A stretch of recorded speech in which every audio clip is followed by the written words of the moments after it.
সুপ্রভাত। আবার শুরু হলো একটা নতুন দিন। আজ 29শে জুলাই 2026। শ্রাবণের সকাল যেরকম থাকে আজও তার কোনো ব্যতিক্রম নেই। চারিদিকে মেঘলা আকাশ। আকাশের এই ডিপ্রেশন যে কবে কাটবে সেটা বোঝা খুব মুশকিল, কারণ শ্রাবণ তো এখন ভরা শ্রাবণ যাকে বলে এখন সেটাই। তবে আজ গুরু পূর্ণিমা, আপনাদের সবাইকে শুভ গুরু পূর্ণিমার অনেক অনেক শুভেচ্ছা। সেই সঙ্গে সঙ্গে সব গুরুদেরই আমার সশ্রদ্ধ প্রণাম। সকালটা শুরু করলাম আমার ইষ্টদেবদের স্মরণ করে।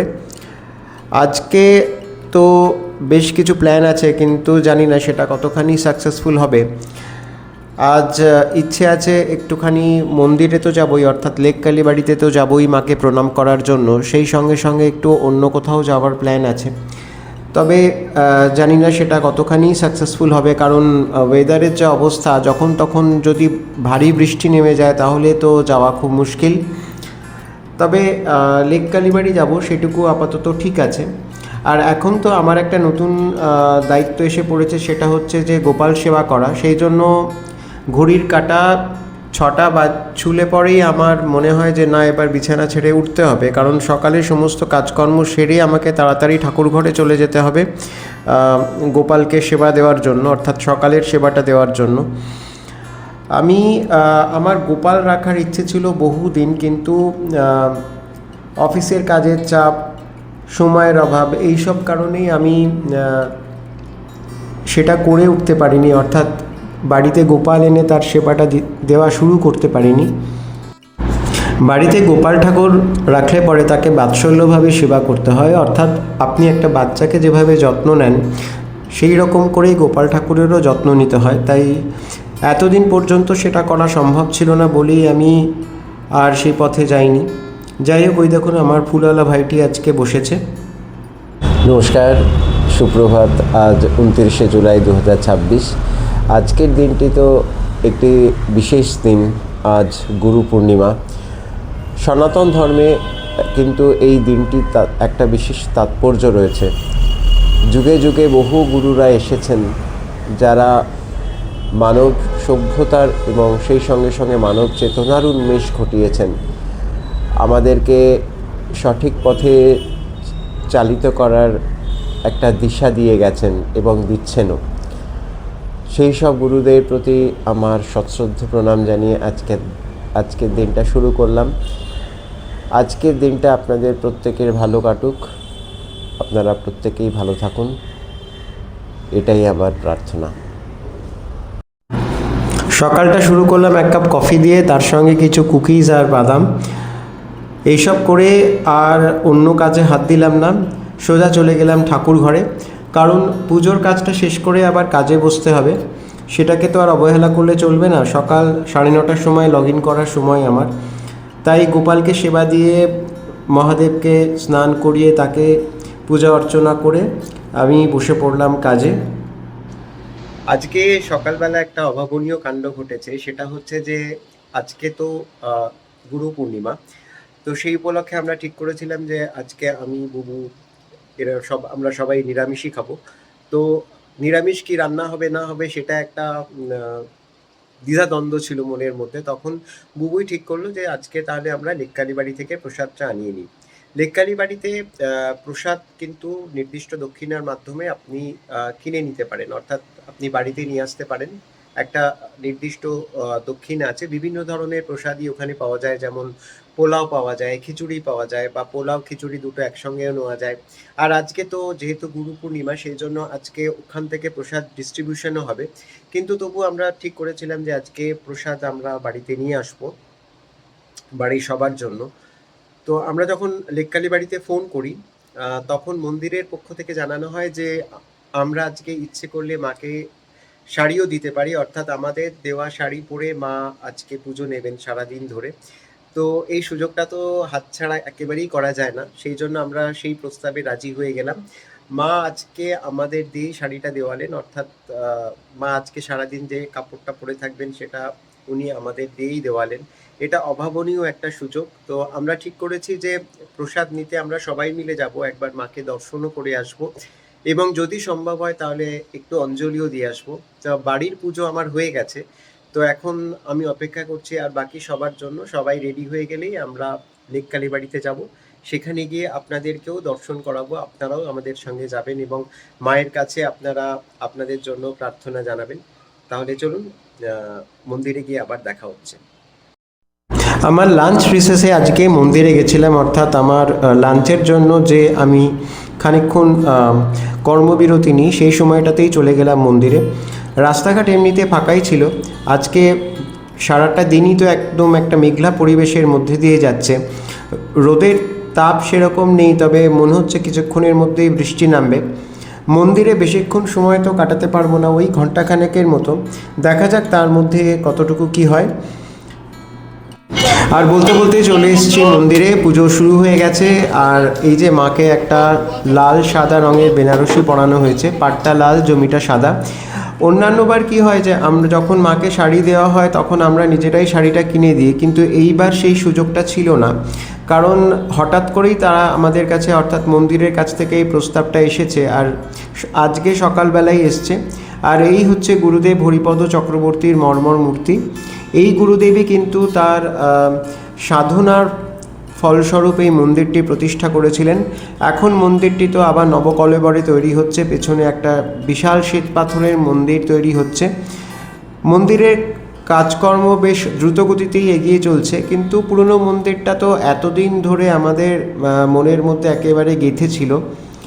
সে যাই হোক, গুরুদেব কিন্তু অনেক কষ্ট, অনেক কি বলবো, লোকের অপবাদ সহ্য করেও তার সাধনার যে পথ সেখান থেকে কিন্তু তিনি কখনো বিচ্যুত হননি। তন্ত্র সাধনার মাধ্যমে মানব সমাজের কল্যাণের জন্য তিনি তার সারাটা জীবন অতিবাহিত করেছেন এবং সারাটা জীবন ধরে তিনি কেবলমাত্র মানে দুস্থ দুর্গত মানুষজনের একটা মানসিক শক্তির আধার হিসেবে নিজেকে প্রতিষ্ঠিত করেছিলেন এবং মা তো সবসময়ই তার সঙ্গে ছিলেন। মন্দিরের উল্টো দিকে যে বাগানটা আছে, এতক্ষণ আমি সেখানেই ছিলাম, সেখানেই একটু ঘোরাঘুরি করছিলাম। আর এই যে এখানে আছেন দেবাদিদেব মহাদেব। আমার আসল উদ্দেশ্য ছিল গুরুদেবকে প্রণাম জানানো এবং দেবাদিদেব মহাদেবকে দর্শন করা আজকের এই পবিত্র দিনটিতে। উত্তর ভারতে এই দিনটি জানেন, এটা ব্যাসদেবের জন্মতিথি হিসেবে পালিত হয় বিভিন্ন জায়গায় এবং সেইখানে এটা একটা অতি জনপ্রিয় উৎসব। তারা নিজেদের গুরুদেবদের স্মরণ করেনি, তাদের শ্রদ্ধা জানান, কিন্তু সেই সঙ্গে সঙ্গে তারা পালন করেন ব্যাসদেবের জন্মজয়ন্তী। পার্কটা এখন ফাঁকাই বলা চলে, আর কোনো লোক নেই এখানে। দু একজন আছে, তারা বসে আছে, বিশ্রাম নিচ্ছে। আর আমি জানতাম না যে পার্কটা এখন সবসময় খোলা থাকে, তবে খোঁজ নিয়ে জানলাম যে দুপুরবেলা পার্কটা খোলা থাকে। মাকে এখন মধ্যাহ্নকালীন ভোগ দেওয়া হয়েছে, সেই জন্য সামনের পর্দাটা টেনে দেওয়া।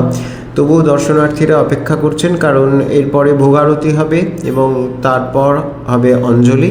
অঞ্জলির পর এখানে হোমযজ্ঞ হবে, তারপর পুজো শেষ হবে। আজকের মতো পুজো শেষ হবে। আর এই হচ্ছে মন্দিরের মধ্যে গুরুদেবের মূর্তি। গুরুদেবের মন্দিরটাও বেশ সুন্দর করে সাজানো হয়েছে। বলতে বলতে মার আরতিও শুরু হয়ে গেল।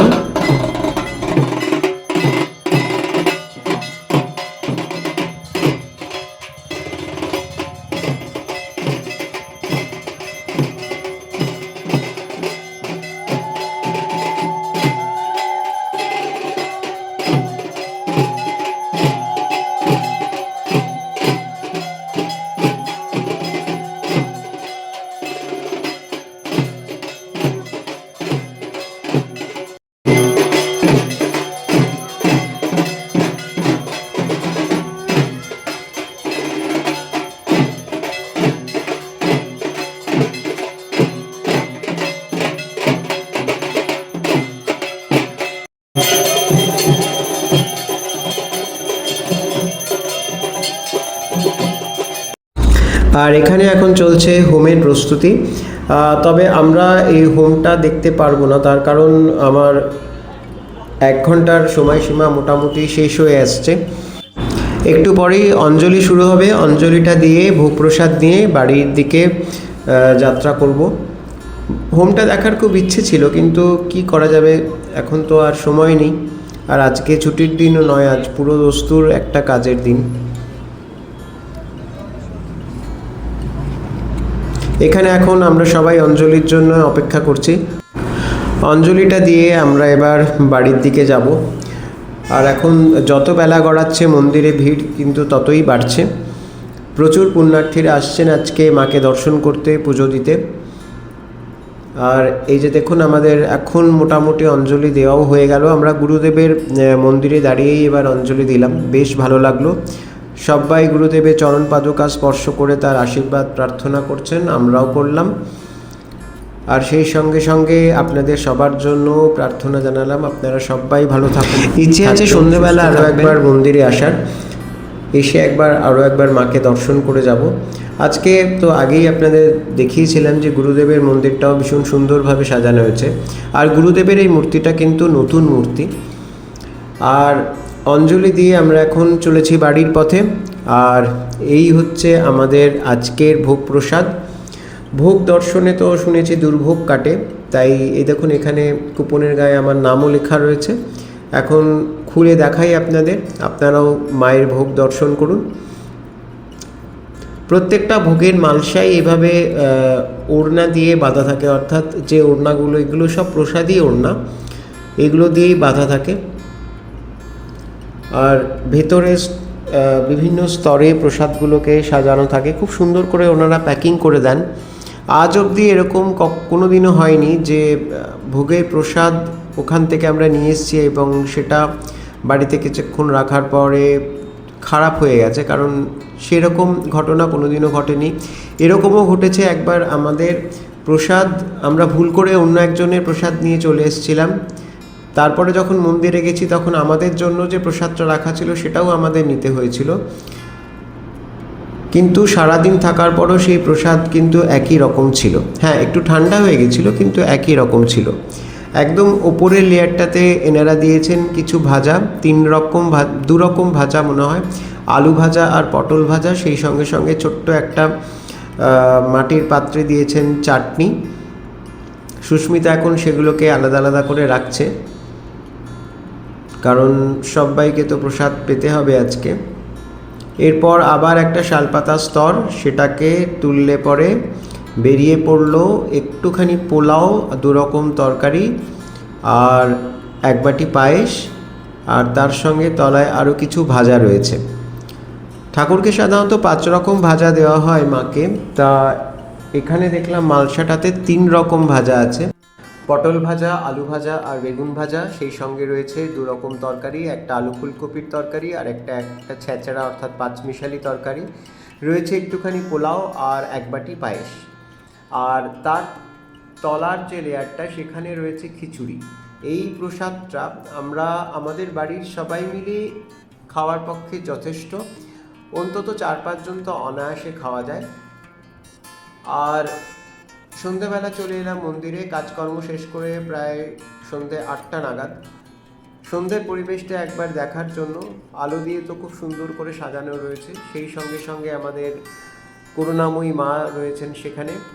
মন্দিরটা ফুল দিয়ে খুব সুন্দরভাবে সাজানো হয়েছে যাতে পরিবেশটা আরও বেশি ভাবগম্ভীর, আরও বেশি ভক্তিপূর্ণ হয়ে ওঠে। রাত্রি তখন প্রায় 8টা বাজে, তখনও মন্দিরে কিন্তু ভক্তদের বিরাম নেই, আর মাকে তো অপূর্ব দেখাচ্ছে। আমি আজকের ভিডিওটা এখানেই শেষ করছি। এই ভিডিওটা যদি ভালো লেগে থাকে তাহলে আমি চাইবো যে, আমি আশা করব বা আমি অনুরোধ জানাবো যে আপনারা এই ভিডিওটা আপনাদের বন্ধুবান্ধব ও পরিবার পরিজনদের সঙ্গে শেয়ার করবেন। আর দয়া করে চ্যানেলটি সাবস্ক্রাইব করবেন। আমি আবারও বলছি যে আপনাদের এক একটি বন্ধুত্বের হাত কিন্তু আমার কাছে অনেক বেশি মূল্যবান, অনেক বেশি জরুরি।